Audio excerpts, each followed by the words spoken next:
Assalamualaikum warahmatullahi wabarakatuh. Selamat pagi anak-anak. Hari ini kita belajar tema 5 tentang wirausaha. Subtema 1, pembelajaran 1. Tujuan pembelajaran 1. Setelah mengamati teks mengenal negara-negara anggota ASEAN, siswa dapat menyebutkan posisi dan peranan Indonesia di bidang ekonomi dalam lingkup ASEAN secara terperinci. 2. Setelah berdiskusi dan mencari informasi dari berbagai sumber, siswa dapat menyimpulkan posisi dan peranan Indonesia di bidang ekonomi dalam lingkup ASEAN secara tepat.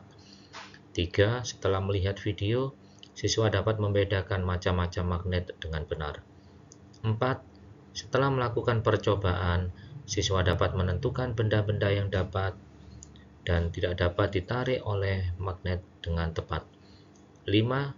Setelah berdiskusi, siswa dapat menjelaskan cara pengisian formulir dengan tepat. 6.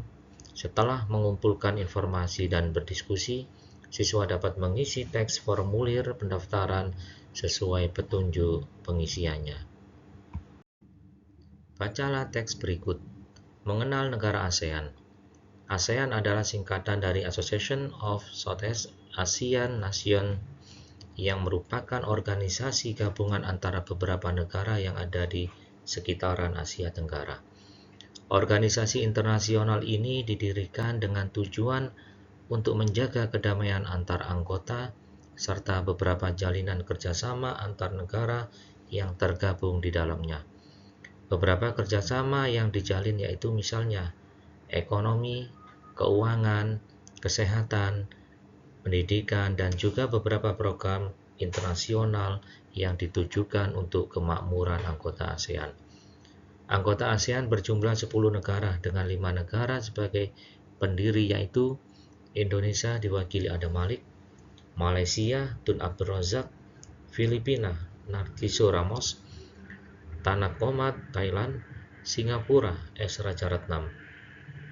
Kemudian disusul oleh negara Brunei Darussalam, bergabung pada 7 Januari 1984. Vietnam bergabung pada tanggal 28 Juli 1995. Laos bergabung pada 23 Juli 1997. Laos dan Myanmar bergabung pada waktu yang sama. Myanmar bergabung pada 23 Juli 1997. Laos dan Myanmar bergabung pada waktu yang sama. Kamboja bergabung pada 30 April 1999. Pameran produk negara-negara ASEAN. Pengalaman belajar dari negara-negara ASEAN. Posisi dan peran Indonesia di bidang ekonomi dalam lingkup ASEAN. 1. Melakukan promosi-promosi dalam bidang pariwisata dan perdagangan. 2. Menyediakan cadangan pangan. 3. Menyelenggarakan proyek industri. 4. Membuat kawasan perdagangan bebas atau ASEAN Free Trade Area atau AFTA. Apakah kamu masih ingat berbagai lomba dalam pameran negara-negara ASEAN? Sebagai syarat untuk mengikuti lomba, kamu harus mengisi formulir pendaftaran. Mengenal formulir kegiatan. Formulir adalah selembar kertas yang berisi pertanyaan-pertanyaan tentang data diri. Data diri yang harus diisi dalam formulir antara lain nama lengkap, tempat tanggal lahir, umur, kelas, alamat, dan hobi. Data diri di dalam formulir disesuaikan dengan jenis formulirnya. Diskusikan. Bagaimana cara mengisi formulir yang benar? Contoh formulir kegiatan. Formulir pendaftaran lomba mengarang tema peran Indonesia dalam ASEAN. 1. Identitas diri. A. Nama lengkap. B. Umur. C. Kelas. D. Alamat kota, kode pos. E. Nomor telepon atau HP. F. Nama sekolah. G. Alamat sekolah. H. Nomor telepon sekolah. I. Nomor kartu pelajar. 2. Jenis lomba yang akan diikuti. Tanda tangan peserta lomba. Buka kurung, nama lengkap, tutup kurung. Catatan, Formulir yang sudah ditandatangani diserahkan kepada panitia lomba. Dalam pameran negara-negara ASEAN, terdapat cendera mata terbuat dari magnet yang bisa ditempelkan pada benda yang permukaan terbuat dari logam, misalnya pintu lemari es. Pengertian magnet. Magnet adalah benda yang dibuat dari besi atau baja yang dapat menarik benda-benda dari bahan tertentu. Bentuk-bentuk magnet. Magnet cincin, magnet tabung, magnet batang, magnet bentuk huruf U, magnet jarum. Sifat-sifat magnet. 1. Magnet hanya menarik benda tertentu yang ada di sekitarnya atau benda logam. 2. Gaya magnet dapat menembus benda. 3. Magnet mempunyai dua kutub, yakni kutub utara dan kutub selatan. 4. Apabila kutub magnet yang sejenis didekatkan satu sama lain, kedua kutub akan saling tolak-menolak, maka akan tarik-menarik. 5. Medan magnet akan membentuk gaya magnet.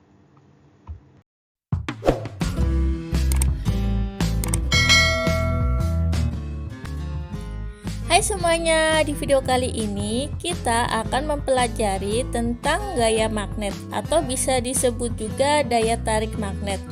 Nah, untuk mempelajarinya kita perlu melakukan percobaan. Di sini kita akan melakukan dua buah percobaan ya teman-teman. Kita mulai ke percobaan yang pertama. Pertama, kita sediakan magnet batang ya teman-teman, atau jika kalian tidak ada magnet batang, kalian bisa juga memakai magnet mainan yang biasanya ditempelkan pada lemari es. Kemudian kita sediakan juga benda-benda kecil seperti pensil, daun, jarum pentul, peniti, dan kerikil. Sekarang kita mulai saja percobaannya ya. Kita dekatkan magnet pada benda-benda kecil tersebut. Nah, apa yang terjadi teman-teman? Kita amati ya.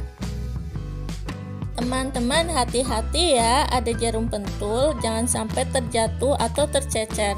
Kemudian pastikan juga peniti dalam keadaan tidak terbuka. Nah, teman-teman di sini bisa kita lihat peniti dan jarum pentul akan tertarik oleh magnet. Tetapi benda-benda lain seperti pensil, daun, dan juga kerikil tidak sama sekali. Tahu nggak kalian apa artinya? Ini membuktikan bahwa magnet mempunyai kemampuan menarik benda-benda yang terbuat dari logam.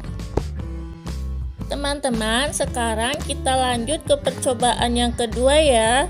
Kita sediakan dua buah magnet batang.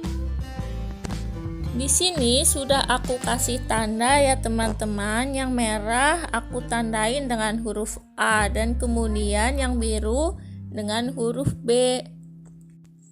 Oke, kita mulai ya percobaannya.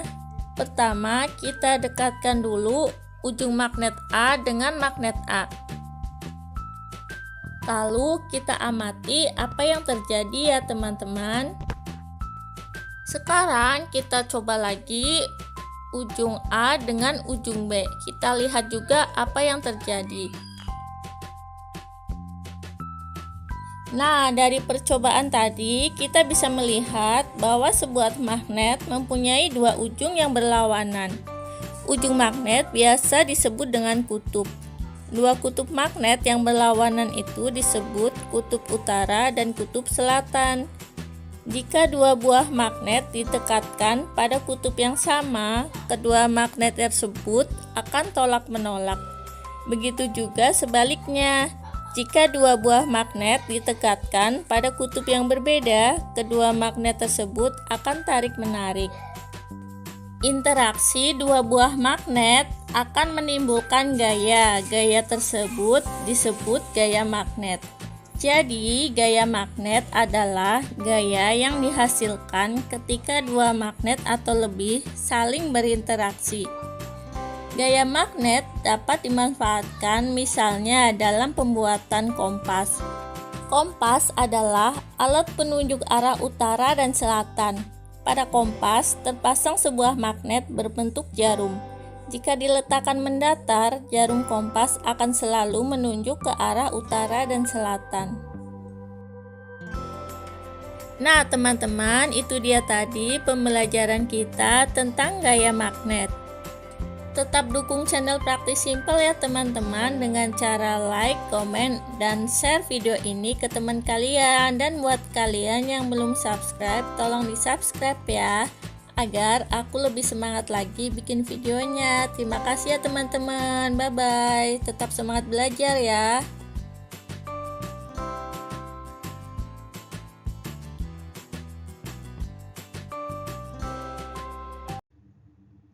Lembar kerja peserta didik atau LKPD. Nama, nomor absen, KD 4.5 membuat laporan hasil percobaan tentang sifat-sifat magnet dan penerapannya dalam kehidupan sehari-hari. Alat dan bahan: 1. Sebuah magnet. 2. Paku, klip kertas, potongan kayu, penggaris mika, pulpen, isi staples, dan penghapus. Cara kerja: letakkan semua bahan yang telah disiapkan di atas meja. Dekatkan magnet ke tiap benda, satu persatu. Catatlah hasil pengamatanmu ke dalam tabel berikut. Berdasarkan hasil pengamatanmu, jawablah pertanyaan berikut. 1. Benda apa saja yang dapat ditarik magnet? 2. Benda apa saja yang tidak dapat ditarik magnet? 3. Terbuat dari bahan apakah benda yang dapat ditarik magnet? 4. Terbuat dari bahan apakah benda yang tidak dapat ditarik magnet? 5. Tulislah kesimpulanmu pada kolom di bawah ini. Semangat belajar dan tetap jaga kesehatan anak-anak. Siapa yang bersungguh-sungguh pasti akan berhasil. Man jadda wa jadda. Terima kasih.